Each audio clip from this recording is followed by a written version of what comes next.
Hey, welcome back to Liam Lock Gaming. I'm Liam Lock, and we are back in the Flight Simulator X Steam Edition Flight Simulator. We have got hopefully a good flight and a quick flight for you today. We are back at Charles de Gaulle Airport in Paris, France, one of our last arrival destinations, and we're going to be flying to Zurich, Switzerland in our KLM Royal Dutch Airlines branded aircraft. This is the 747-400M. Now, the 400M is an interesting aircraft because it's apparently part passenger, part cargo. An interesting configuration that it is primarily used over in Europe. And the thing that you'll notice on this particular aircraft, we go over here to the other side, it's got this rear door. It's a little hard to see, but right here, this panel, this is a large cargo door. And this back section where you might think there would be passenger seating, there's actually a whole cargo area. A very interesting configuration, not used in the States as far as I could tell in my my Google Fi, but looks like definitely used over in France and England is a hybrid passenger plane, or what they call, I guess, the combi. The combination aircraft. Anyways, we're going to get this show on the road. We're not going to use too much with GSX ground services today. I want to get the plane fired up, get our FMC programmed, and some really interesting things on top of everything else. I've been trying to add a bunch of additional items to my FSX experience. I know there's some other simulators out there, and I'm trying to bring a lot of realism into FSX. Kind of getting pumped for, the FSX 2020 and all the hype about that, and when it's coming out next year. I'm definitely looking forward to it. But we've got some really cool add-ons going on right now on a product, right? FSX 10, 2010, 2009 release. This product is 10 years old, right? 10 years old, and add-ons are still coming out for this product, which I think is incredible.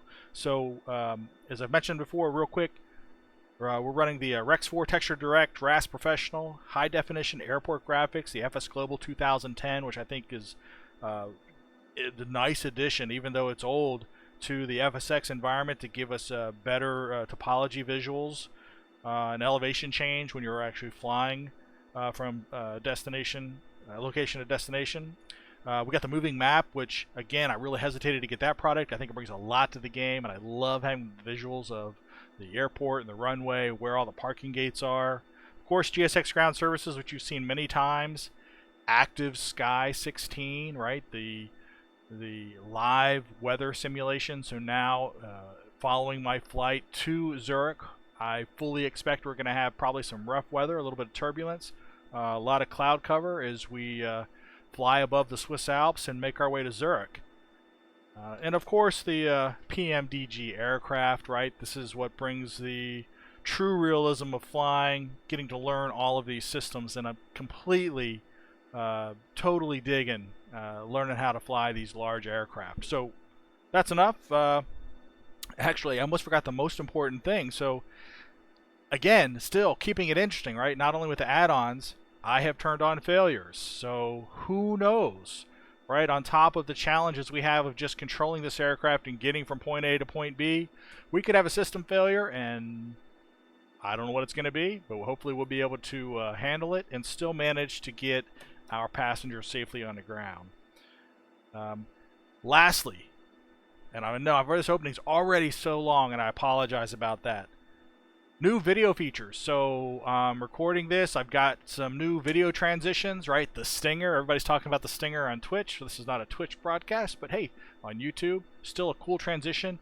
So I can show you some of my my references that I use, right? Just being able to go and show a little bit of the flight plan and where I'm getting some of these numbers from. So it kind of demystifies the fact that I'm not pulling them out of thin air. And also being able to show the checklist that I'm looking at, those types of things. So let's get this thing started. So today's flight, we're supposed to be leaving the gate today out at 8:30 is our departure. I think we've already lost a lot of time because I've been sitting here running my mouth. It looks like we've got about 30 minutes. Hopefully we can get the aircraft going a little bit faster than that. We are connected up to ground power right now. Got the jetway is connected to the aircraft. You saw that there just a moment ago. We're not going to be doing any cargo or passenger loading. We're going to do that the fast way via the CDU. So for today's flight, that's one of the first things we're going to get started. Let's go down to our CDU and get our payload and fuel situated. So today's payload, we are going to have 228.4 metric tons for our zero fuel weight.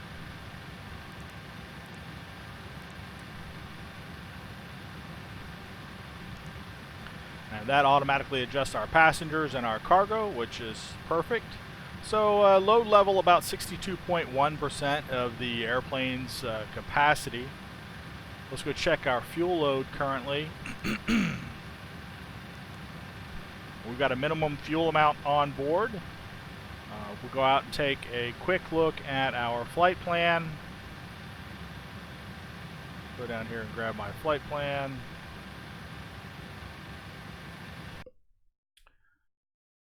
Today, for fuel, it looks like we're going to need block fuel of 27.5 or 27.6 metric tons, so we'll drop that in.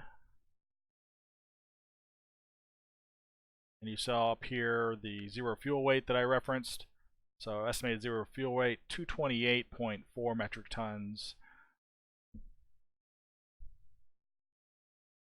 27.6. So we'll go back here and put that in.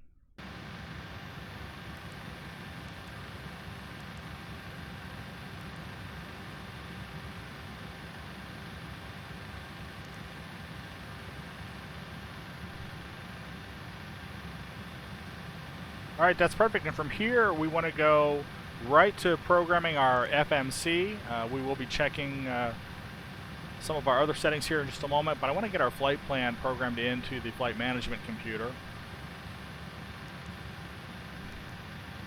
Just spot check our information. We are in the 747-400M, as I indicated. We do have current nav AIRAC data at 1912 GPS location. Our IRS, our inertial reference system, is already aligned, so we don't need to do that.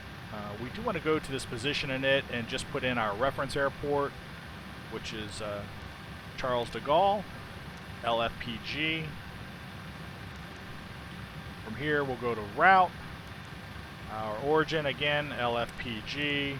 Today, flying to Zurich International, which is LSZH.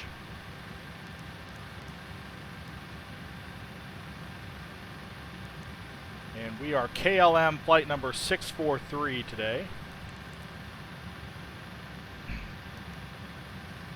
No saved route. According to our flight plan, we are going to be departing. Well, the flight plan has us departing 9 right, but that is, of course, subject to change. Right now, we're just going to go with what's on the flight plan, and we'll change that once we listen to ATIS. So 9 right, we are flying a SID out of Paris, which is a Boeing 3G. Boeing 3G from that runway, no transition to specify. We'll go back to route here. Next page to put in our remaining via airways and waypoints. So from the Boeing waypoint, airway UG42.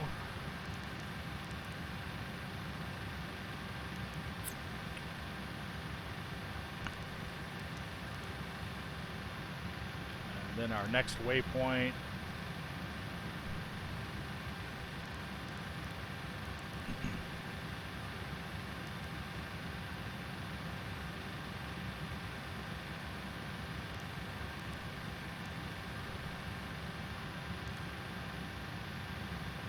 and BLM is our last VOR waypoint before we have an assigned star flying into Zurich. So from here we'll go back to our Zurich arrival. Assigned runway for arrival is going to be 34 according to the flight plan.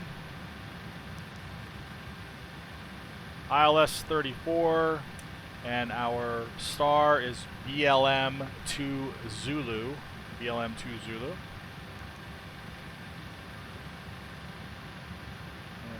don't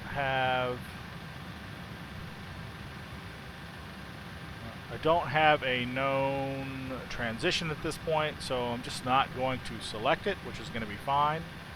From here, though, we will go back to legs. We'll just scan through this real quick and make sure we don't have any discontinuities or discos. So from this GIPOL to UTIXO, we are going to connect those two. We're just going to connect this. We're going to select this particular waypoint, puts it down here in the scratch pad, and we're just going to drop it in and connect from the GIPOL waypoint to the UTIXO. So that looks fine. From here, we can go ahead and activate our flight plan. Perfect. I want to go to our init reference now. Before I can move forward, even though this 0 fuel weight is correct, notice that it's in small letters, small numbers. We do need to re-enter that here. Typically this comes up blank sometimes, and you can just click on it and it'll drop it down here in the scratch pad, but if we just click on it right now, it doesn't make an entry in the scratch pad. And if I don't change this value, I don't manually enter it, then I'll have problems getting my V1, my VR, and my V2 calculated. 228.4. And notice when we add it in here that now it becomes the large font. So that's what we want. For reserves fuel, I wanted to go back. No, we'll just move forward with this. So for reserves fuel, looking at my flight plan once again, and I'll just show you this here real quick. So again, looking at plan fuel, I'm just taking the alternate fuel for my alternate airport and my reserve fuel and adding those two numbers together. So that comes out to almost exactly 16. So that's what we're going to drop in for reserve fuel.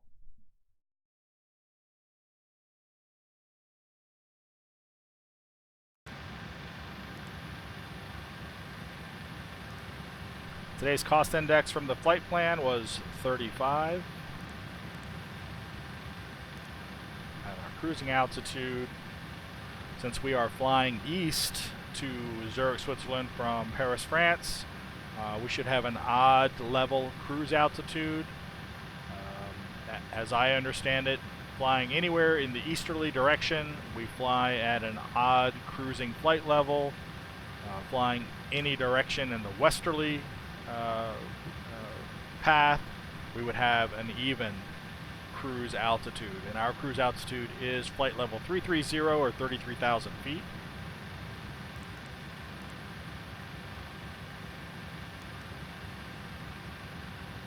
And for thrust limits today, weather is pretty good outside, a little overcast. We're just going to do a derated takeoff, 15%. We're not fully loaded.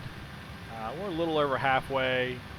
Temperature outside, 5 degrees Celsius, so a little chilly out there. That brings us in at in the low 40s for Fahrenheit temperature.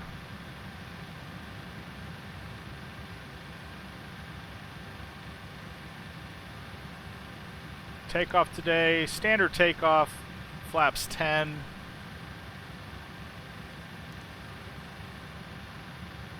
Conditions are dry outside at the moment. We want to make sure that our center of gravity is recalled from our payload. It is now. Now it's the larger font at 24%. And with that, we get our trim of plus 5.1. We'll need for takeoff.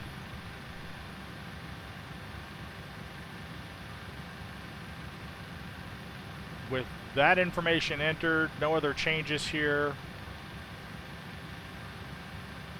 We want to look, we want to set our reference speeds. Now when these are low, we need to click on them to put them on the speed tape on the primary flight display. So we just click on each of those, and now they'll show up on the PFD. So that looks good. We should be done with programming the flight management computer at this point.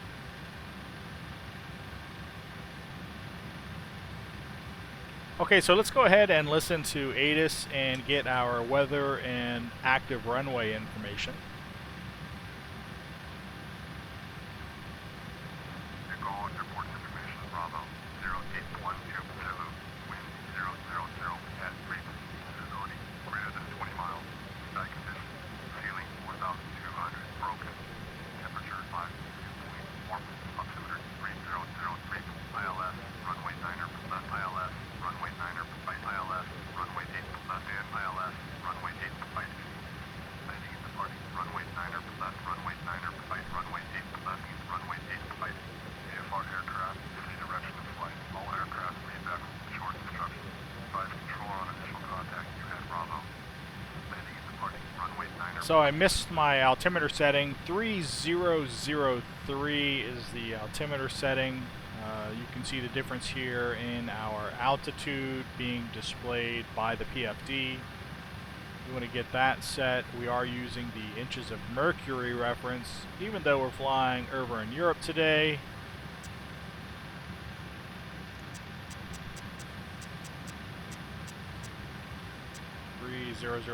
That lines up now, so that looks much better. Just spot check, since we are flying with failures, that our standby altimeter has the correct reference, and it does. 3003. Airspeed and the attitude are all correct. We lost a little bit of time there. One little hiccup with the sound. That's taken care of. Get this off the screen. We want to go to. I want to go to my checklist. So as I indicated, the aircraft is already mostly powered up for us, but we do need to walk our instrumentation. So everything here is good. Utility power is on. Standby power is at auto. APU is not currently running yet, but it's something that we need to get turned on, so we're going to go ahead and turn that on now, because we're going to need that to start the engines. And in fact, it's probably freezing right now in the cabin. It's a good thing to spot check is your environmental control systems. So if we just drop back down and take a look over here on the ECAS display, rather than use the buttons that are up here, right? They're more convenient for the first officer than they are for the captain. I like to control the ECAS from the right CDU. So I want to go to our synoptics page and bring up our ECS and take a look here. Whoa, it is cold. Look at this. So on the flight deck, it is 10 degrees Celsius, which is a cold 50 degrees, or comfortable depending on what part of the world you're from. But that's a little bit chilly, so getting the APU on, which is starting to fire up. We're starting to get some duct pressure, and you can hear that the packs are already in the on position, so they are starting to blow warm air into the aircraft. Thank God the flight deck is already starting to warm up. Very nice, and the cabin as well. We would typically do that before passengers would board the plane. Since I'm not working with the GSX ground services for this flight, that could have easily been overlooked. But they're on now, so we're good to go. We'll go back up overhead, continue with our checks.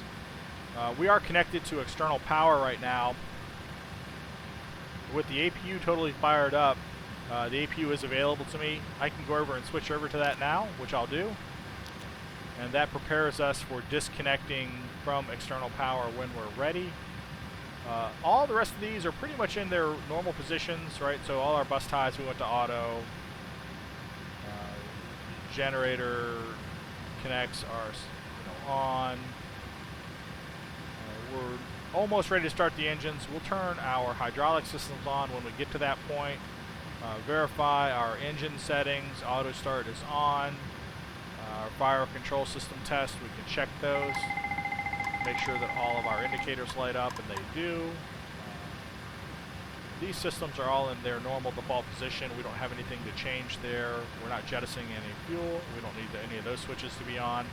One thing I do change from the recommendation in the checklist is when I'm flying with a low amount of fuel, I find that the 747, the way it balances fuel and consumes fuel, when it recommends that all of these crossfeeds are turned on, and these OBRD buttons. I'm honestly not sure what they do, but if those are on, I tend to consume fuel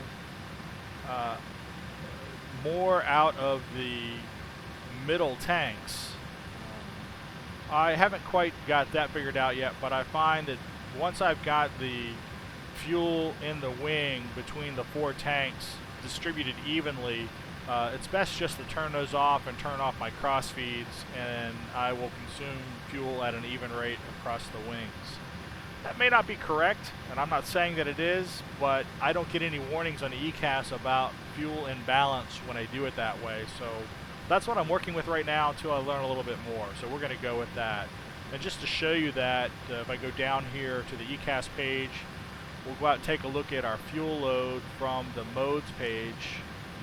You can see that my fuel load is split evenly across my 4 main tanks at 6.9 metric tons in each of the tanks, with no fuel in the center tanks. And here's where I have the cross feeds turned off. Alright, back up overhead. It is kind of cold outside. I'm going to go ahead and turn on the anti-ice once we get the engine started up. Window heat is on already. We should have some lights on, in fact, already. Our nav lights at minimum should have been on. Delinquent in turning those on since we're in the aircraft and working. We've got a lot of things powered up already. As soon as we get ready to turn on the engines, we'll go with our beacon light. We don't need the strobe quite yet. Yaw damper, those are on. Our oxygen, our cabin altitude, and oxygen control valves are all set in their normal positions. Temperature for the passenger and the flight deck are pretty much straight up auto, so we let the system manage the temperature. We have recirculation air in the upper and lower is on. Our cargo now, if we were loading the aircraft with cargo, this would typically be in the off position, but we don't have the cargo doors open. We're going to assume the plane's already loaded, which it is. So turn the cargo heat on. I don't really know if this is a required thing. I guess it's dependent on what's in the cargo, possibly. Gasper's on. That's the overhead air for the passengers above their seats. Our 3 packs are all in the normal position right now. We'll drop 2 of those when we get ready to start the aircraft. Everything else looks to be good. We're going to go down here and just spot check our instrumentation. Really, all we're doing down here is just making sure that the MCP, right, is configured and ready for us to go to autopilot once we take off. So we need the flight director turned on both the captain's side and the first officer's side. With our runway assignment, recall when we listened to ATIS that ATIS informed us that both 8 left, 8 right, 9 left, and 9 right were active runways. We don't know for certain which runway we're going to get assigned until we call for taxi guidance. So we'll be able to quickly update the FMC if our runway assignment happens to not be, looking here at the navigation display, 9 right, which was what was in our flight plan. So we're kind of expecting 9 right, but if we have to change, that won't be a big deal. So flight director's on. One thing we want to do is, based off of the direction of the runway, we want to get our course heading adjusted, our course heading bug. So it looks like we're going to be heading in approximately 265-ish. We'll leave that there for right now. I don't have the exact heading in front of me. I can bring up my I can bring up my Navigraph charts and get that information. I'm not going to do that at this moment. We'll just kind of quickly eye that once we get to the runway, considering that's just about to change. We also do have our V speeds. Recall we had a V1 of 124. In fact, you can see it if you just look down there on the left CDU. We have a rotate a VR speed of 134, and we have a V2 speed of 152. That V2 speed we want to put up here into our speed control setting. Load looks good. We don't have an assigned altitude yet, but we'll leave that at 10,000 until we get our altitude clearance. Those are the most important settings. Our EFIS control, we will be using barometric pressure for our minimum. I already said we're using inches of mercury. I don't need to turn on the VOR, the ADF switches. I am looking currently at my map with a distance radius of 10 nautical miles. That's fine. All of our navigation displays here, primary flight display and navigation display, the MFD assignment are all set correctly. On the captain's side of the aircraft, we're using primarily information from the left IRU, which is a part of the inertial reference system. There's 3 IRUs. We're assigned to the left. The first officer, he's got the same controls over there. He's going to be assigned to the right by default. That gives us redundancy in both of our navigation and primary flight displays for attitude, airspeed, altitude. So that's fine. Spot check our ECAS page here. Make sure we're not getting any warnings that we don't expect. Engines are off. We are controlling the ECAS display from the right CDU, so we get this additional warning. And I do have the left entry door open because the jetway is currently connected to the aircraft. So these are all normal warnings. We can do a quick cancel and recall to make sure there's no additional warnings.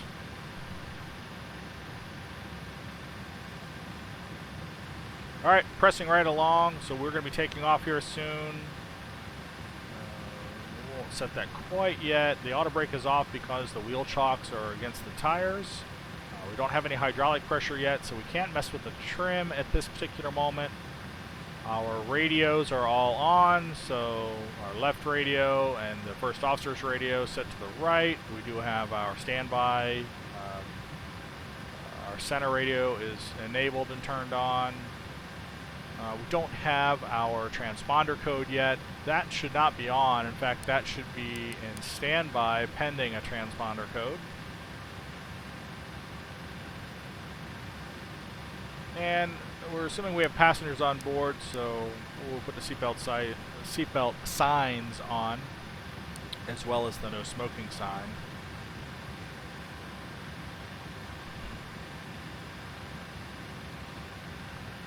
A bunch of other emergency controls that we really don't need to manipulate or change for flight. These are settings that we might go to in the event of a system failure. So nothing else to change. Obviously the gear is down. We're good to go there. Flight controls, so flaps are up. The ECAS display agrees with the handle. Our air brake spoiler is in the up position. Our throttle is in idle. Our reversers are off. Everything looks good, so we're good to go to start the engines when we're ready. Go over and just do a quick spot check of my checklist. If you're to demystify again to show you what I'm looking at here, let me show you my checklist that I'm actually scrolling through. Looks like this right here. Back to that so I can control it. Hello. This is my checklist. I'm just going down the list. There's a bunch of other things like the oxygen mask for the captain and the first officer that I didn't test. Those are, if you're going for full realism, you definitely want to check those if you're on a real flight. Clock is set correctly. We've already referred to it once or twice. We talked about the additional settings in the center pedestal for ground proximity settings for the flap override, configuration of the gear, override switches. Those are all in their off position.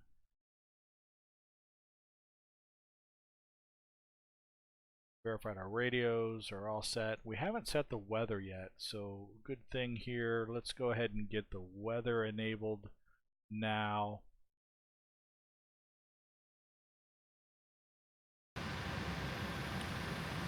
So our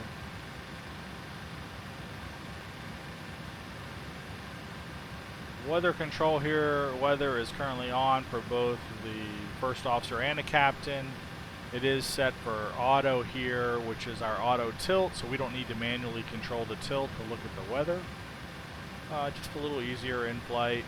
And if I want to turn that on, I can just click weather up here, and we'll get any potential weather in the area will show up on our navigation display.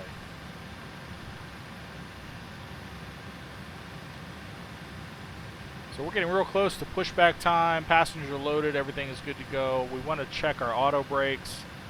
I am running auxiliary power for hydraulic system number 4. So we do have brake pressure. So as we're getting ready to push back, I'm going to start removing the wheel chocks here in a moment. I'm going to go ahead and pull the emergency brake now. And our auto brakes for rejected takeoff, we'll go ahead and get that in the RTO position, just so we don't forget about that change. Alright, let's start getting stuff disconnected from the plane.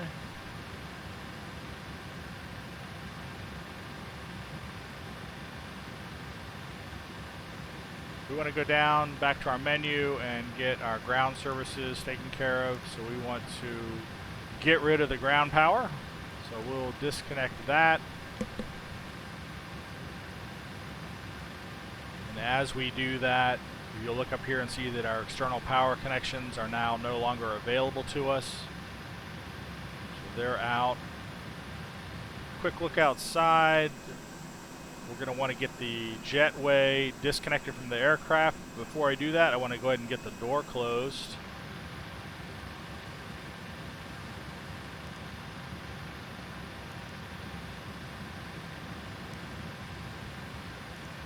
We'll give that door closed. All other doors are in the closed position. All cargo doors are closed.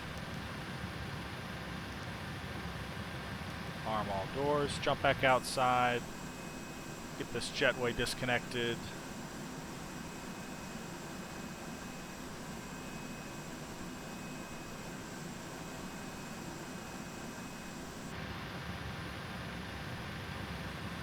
Let's go ahead and get our IFR clearance.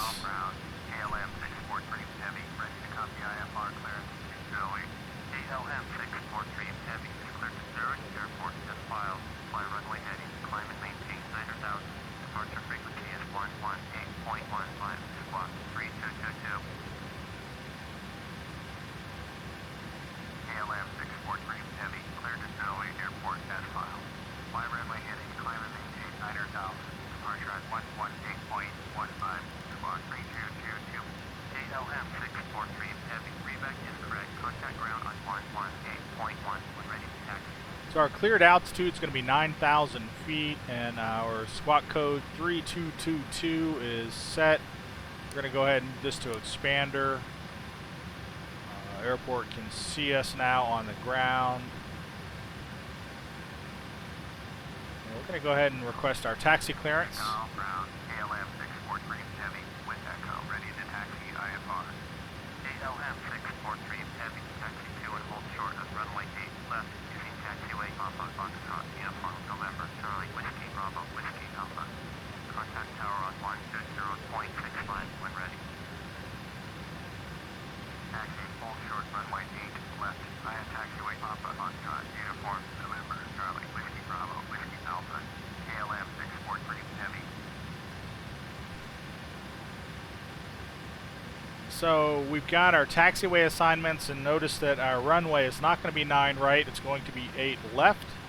So we'll need to make a quick change in the FMC, and I want to make a note here of the taxiway assignment. So this series of letters P, F, U, N, C, W, B, W, A. That is going to be our navigation across the taxiways. Now, this is not important unless you're flying on like the VATSIM network, then you're going to need to know this. I don't think that the progressive indicators will come on for you when you're flying VATSIM. But honestly, I haven't flown VATSIM yet, but I'm going to be flying VATSIM here real soon. But in preparation for that, we've got our moving maps. We're at the airport, so we can kind of take a quick look at that and figure out how are we going to get to the runway. So let me just bring up moving maps here real quick. Here we are at the gate. I'm going to jump in here and see. So it says we need to go to runway 8 left, which that is going to be right down here. So P, we're going to back out, put the nose to the left. Nose left, tail right. We're going to take P up here to F, navigate down F to U. And let's try this again. P, F, actually F out here, hang a right, go to U. And then from U, we want to turn on to N. We're going to take N down to C, which is actually right here, and then veer off to the right. C to WB, so C all the way back here to WB. It's going to be the first turn off towards the runway, and then hop on WA from WB to get to the runway. So PFU down here to PUNC. Yes. So I think I've got it. Definitely going to be a little bit tricky, but we'll make the best of it here. We'll get there hopefully via the correct path.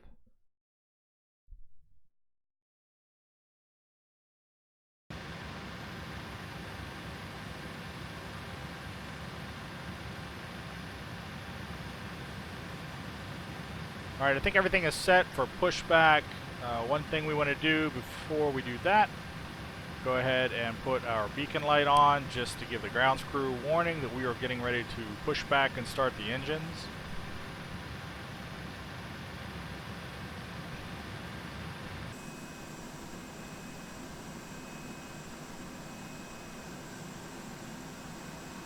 We'll call for pushback.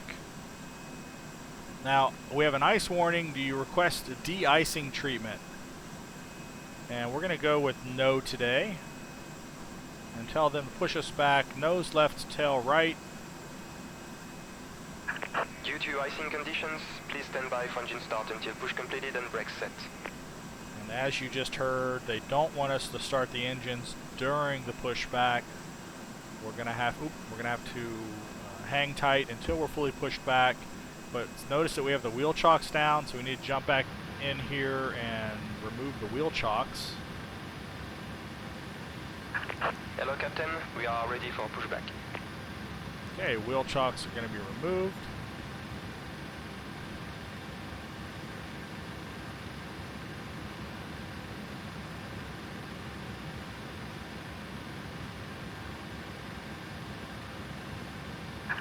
Locking gear.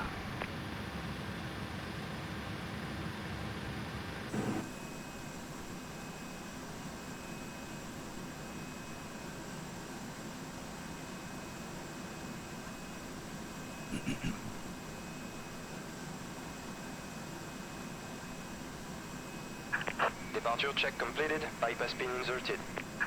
Release parking brakes. Commencing push. Due to icing conditions, please stand by for engine start until push completed and brakes set.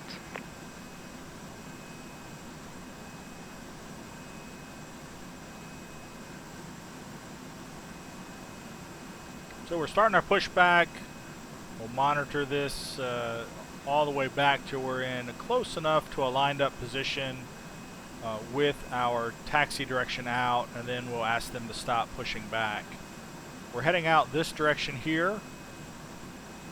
Runway 8 left is going to be right over here.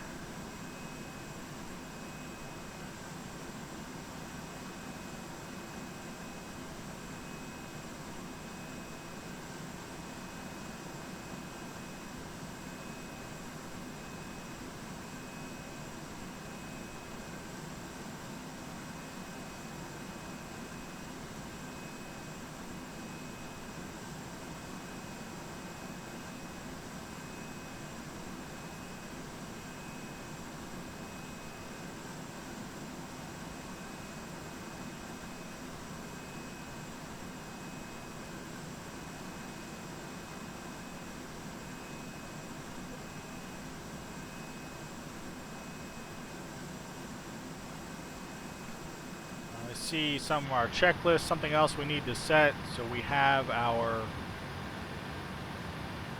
flight management computer is set up. I'm going to jump back over here to legs. We want to make sure that we have our lateral navigation and our vertical navigation armed so that when we take off and reach our thrust reduction altitude, the autopilot can take over thrust control, and when we kick on the autopilot, we'll have both the vertical and lateral navigation from the autopilot based off of what's in the flight management computer and our waypoints. So we're in a pretty good position. At this point, we can stop them from pushing us back.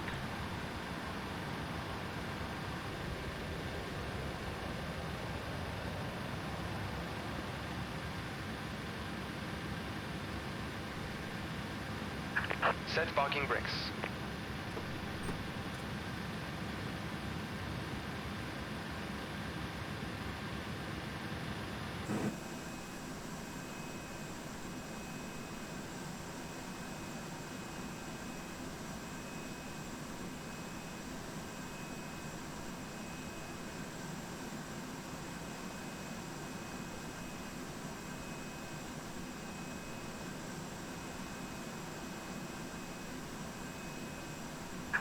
Unlocking gear.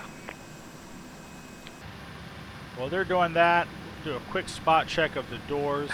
Tow track disconnected, bypass pin removed.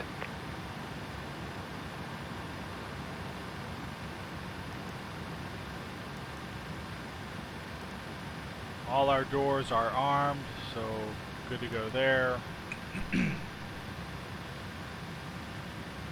Getting ready to start the engines. So to the overhead console, we want to get our... Oh, that's interesting.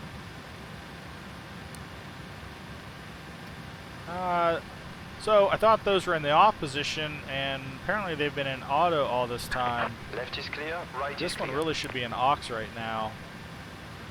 We're going to put that back in aux. Looks like we just got clearance from ground crew. Clear to start engines. So clear to start engines. We're going to go and attempt to start engine number 4. And we're going to watch. We just pulled out this switch here from the panel, and it needs to light up once we have rotation. But the auto start, apparently due to icing conditions, is not working or not kicking in. So I'm going to turn the auto start off. Now we have rotation indication on the engine. If we look outside at engine number 4, we can see that it's starting to spin. Go to our, come on back here, whoa. Get our fuel control set to the run position and monitor our engine startup. One thing I should have done too before starting the engines is turned off 2 packs.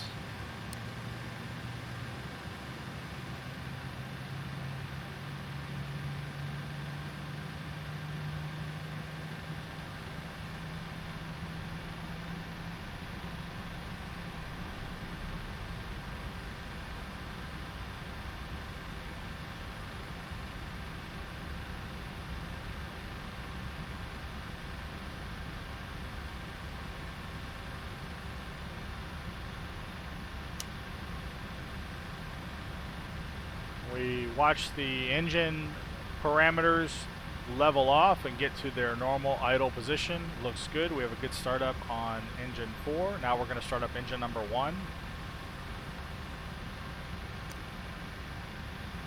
Again, we've got our good rotation indication.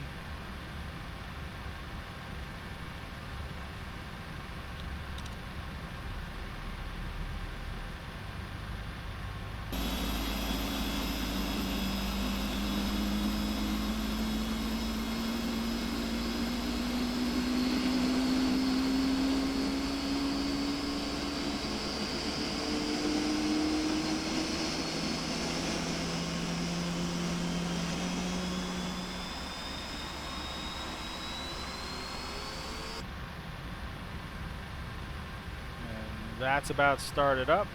I'm going to go up here to the overhead.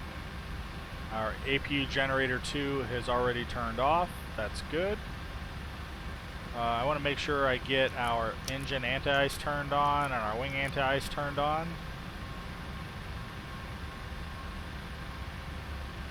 We're going to be taxiing here momentarily, so we'll get our taxi lights turned on.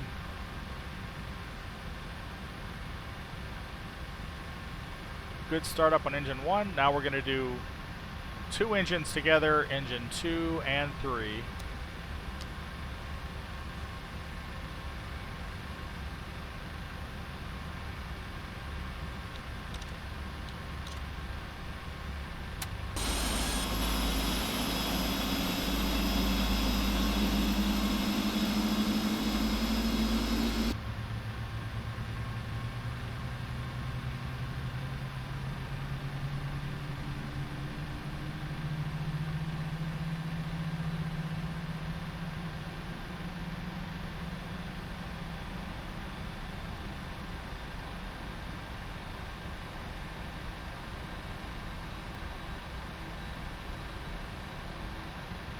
Alright, almost a good startup on the engines. We want to do a quick flight control check.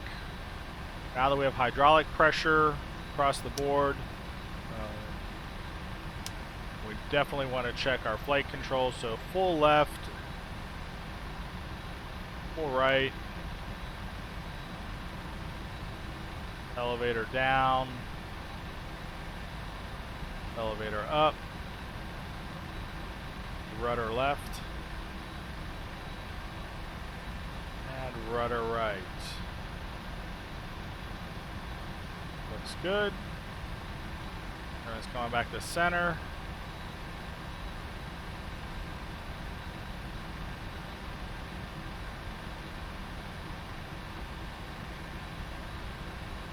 We did already turn on our taxi lights. That's good to go. At this point, our APU can be turned off, so we'll turn off the APU. And with the engines fired up, we'll put our packs back to normal.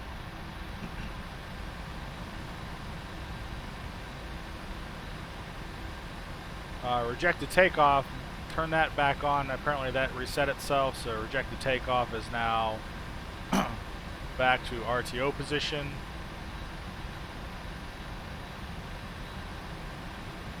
We are about ready to taxi. We're clear. We're going to get the flaps in their takeoff position, so they're ready to go. Our pushback from the gate occurred relatively on time. Our takeoff time for today's flight is 8:50 Zulu, so we've got about 12 minutes to get into position. So we are going to start our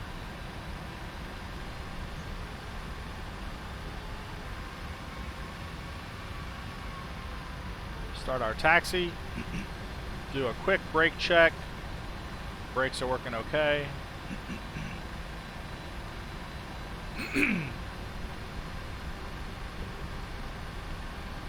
Watch our speed heading to the taxiway. So right now we're already up to 20 ground speed, 20 knots. We want to slow down here a little bit.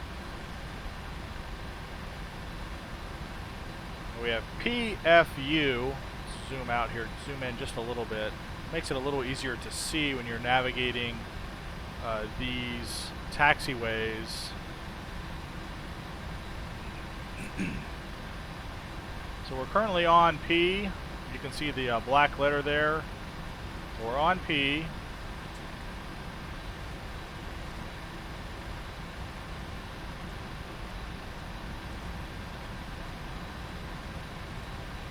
We want to get on F, which should be out this way. FU. So this is U to N.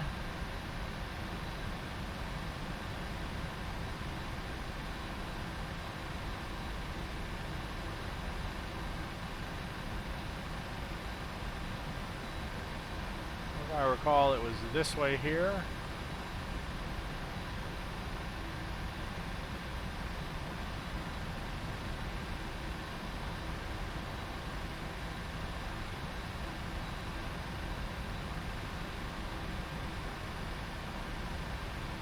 Nope, apparently we've already made a mistake. It's alright. We're gonna go with it. This is... oh, this is C. No, this is what we're supposed to be on. C. Now to WB, which should be this second left coming up. I think we were okay. Oh, a little quick here. Watch our speed.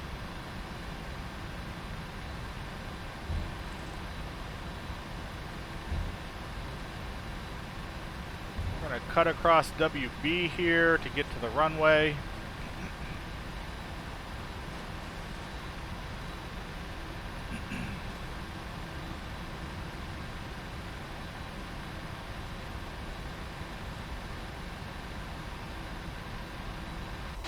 Whoa, a little tight.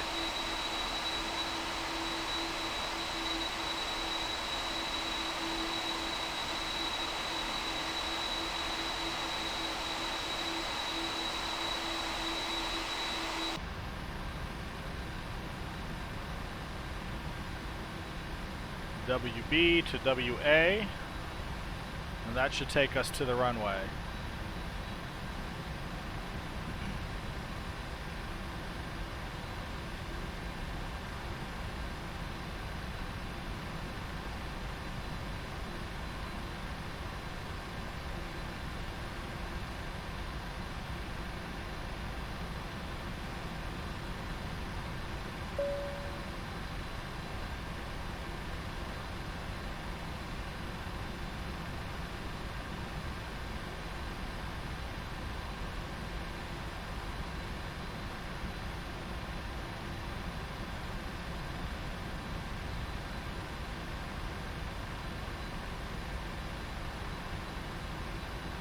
So we'll hold up here to get our clearance for takeoff.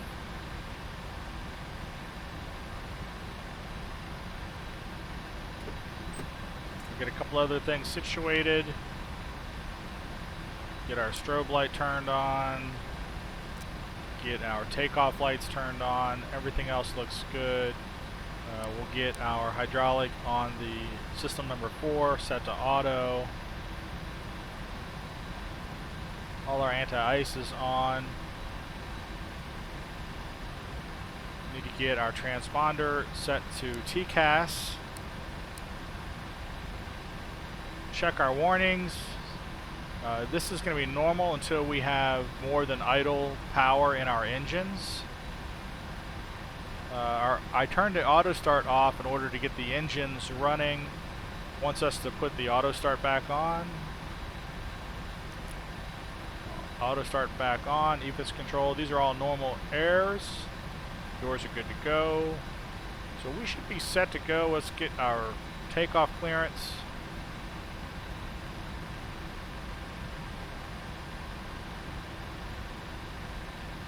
Gaulle Tower, KLM 643 Heavy, ready for IFR departure, runway 8 left.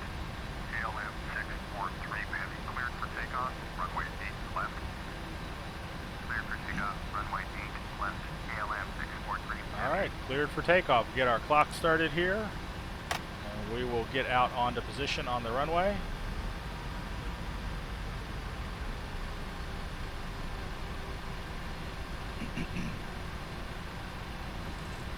And we'll try and get lined up here and go for a rolling takeoff. Actually, we're going to do a static takeoff only because I see we have to adjust the heading bug. The heading bug is in the wrong direction right now.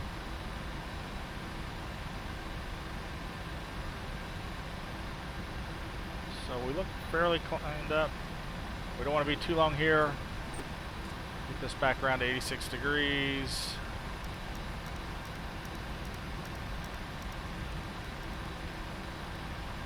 Alright, 86 degrees, looks pretty good. Let's get the engine spooled up to about halfway, about 55%. Go ahead and kick in toga. Airspeed alive.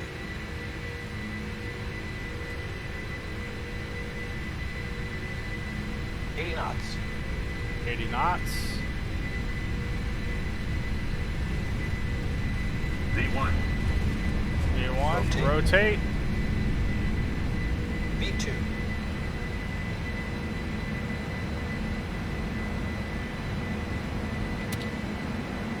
Positive rate of climb.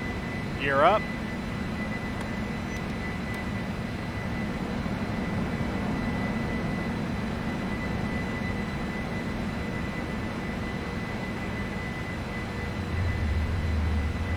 KLM 643M, contact Gaulle departure on 118.15.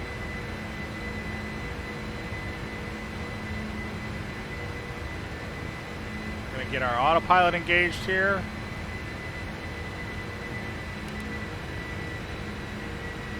Bring our flaps in. KLM 643M, copy.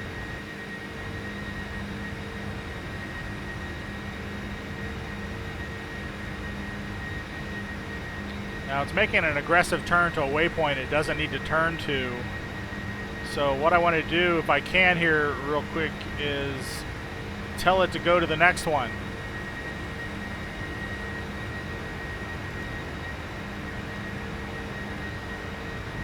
So I took that waypoint off, put our next out waypoint, the PG092.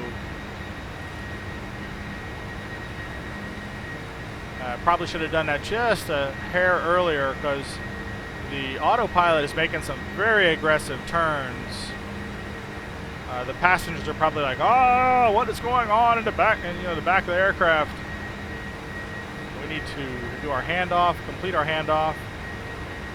Departure KLM 643M is at 4,100, climbing niner south. KLM 643M, go, departure, roger, altimeter 3003. KLM 643M, turn left, heading 085, short, climb and maintain niner south. Whoa, what is it doing? Hold on. Whoa, whoa, whoa, whoa, whoa, whoa, whoa. You're making me crazy now.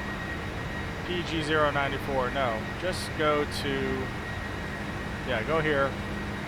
Oh my gosh. KLM 643M, hear my last destination. Yes, I did. Turn left, heading 085, So, on navigation, climb and maintain niner south. KLM even that waypoint that we were just trying to turn back to was too close to us, and I was getting ready to overshoot it. The plane would have been in almost a complete circle trying to get back to that waypoint. So hopefully this one, we're not too close to this one as well. I'll monitor it. If I'm not able to cross this at level flight, then I can go out to the next waypoint as well. So we got heading 85. Basically, that's what we're heading back towards across this waypoint. So if they're watching us radar on the ground, they're probably like, what in the world is this pilot doing? Also kind of cool, we're flying up into the clouds, so we do have some active sky weather going on.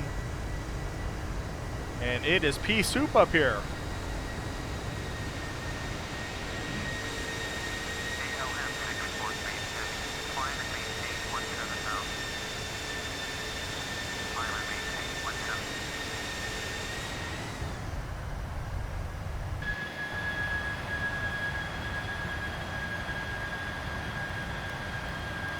So climb to 17,000.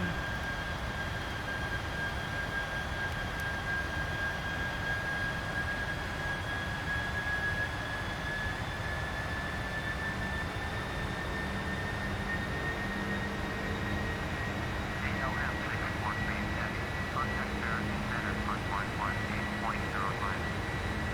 Going at 118.05, KLM 643M. Zurich Center, KLM 643M is at 9,600, climbing 17 south. KLM 643M, Zurich Center, roger, altimeter 3003. Some nice thick cloud cover. This is so different from what it usually is in FSX. The Active Sky 16 add-on love what it does with the cloud, with the weather, with the changes in barometric pressure. I mean, it's like a whole nother distraction for you to keep an eye on.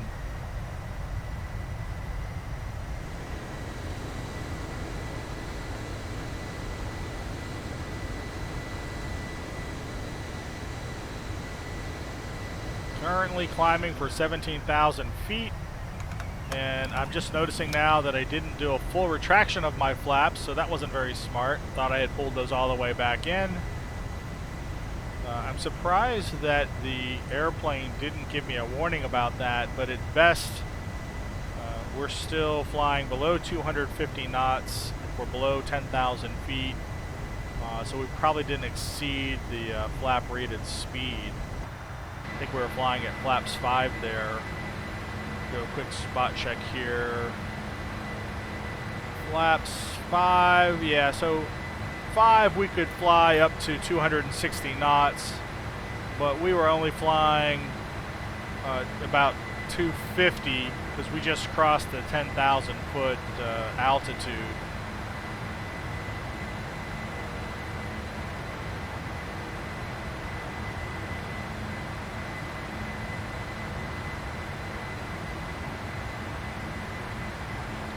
It's not very fuel efficient to fly with your flaps extended. Probably cost us a couple kilograms of fuel there.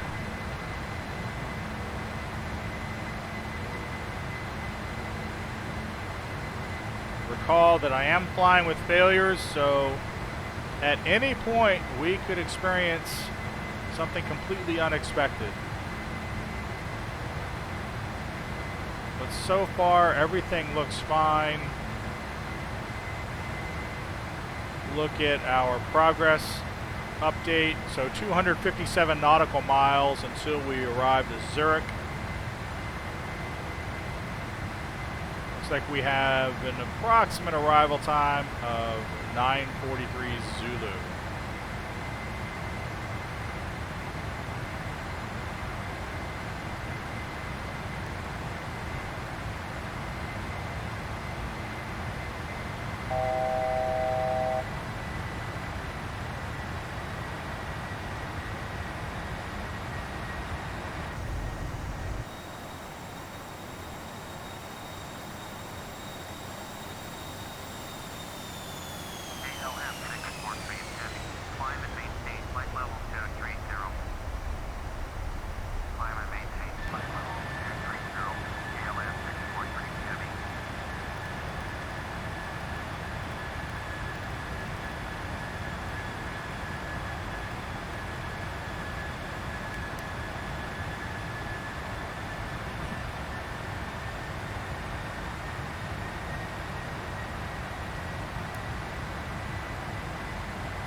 We want to adjust our heading bug. We're getting ready to make a left-hand turn here. Currently flying at heading of 126 degrees. Getting ready to come back about.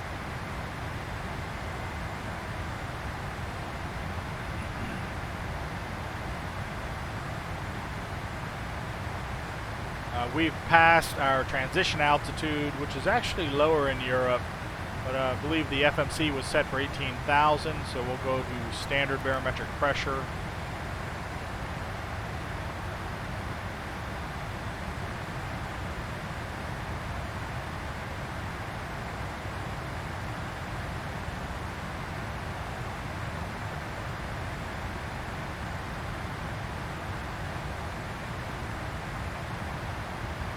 So far, everything's looking pretty decent.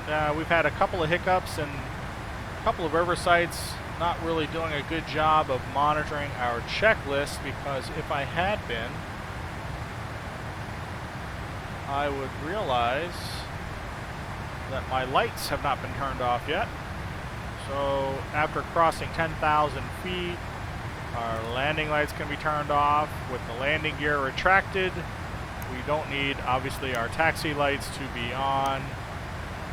All the other lights are fine. Our wing and logo lights are off. It is daylight time, so we don't need to worry about those. Everything else appears to be normal. We don't have any illuminated indicators suggesting a problem.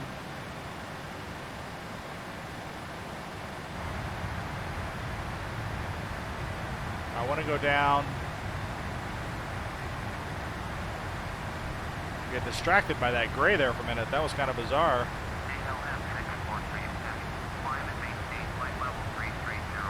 So that is our cruising altitude that we've just been assigned.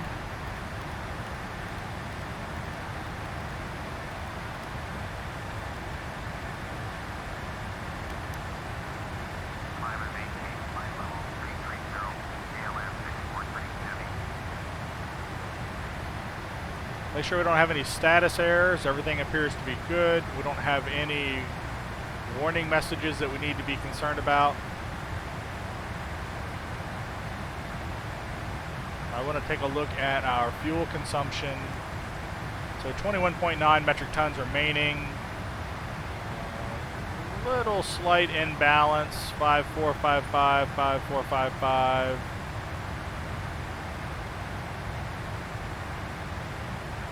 Nothing to be too concerned about yet. Nothing that's going to cause us an ECAS warning.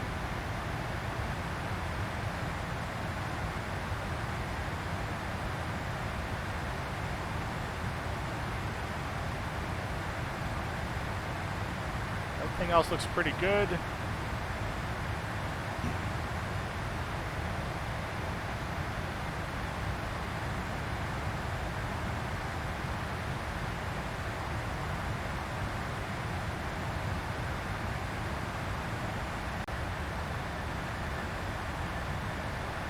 All right, well, that's going to do it for the first part of our trip from Paris, France to Zurich, Switzerland. We are climbing through 25,000 feet for our cruise altitude of 33,000 feet, and everything is looking good. I'm going to continue to monitor the plane systems as we approach the Swiss Alps and start our descent into Switzerland. I hope you'll come back for that and watch the arrival into Switzerland. Going to be some beautiful scenery as we climb over the Swiss Alps. Some pictures of the mountains poking through the clouds is pretty incredible, and with the FS Global 2010 topology terrain update, it makes for some incredible visuals. So definitely come back for that. If you like this video, please by all means click the thumbs up, and if you want to see more of these flights, I hope that you'll subscribe. Appreciate you joining me. Look forward to seeing you on the arrival. See you now.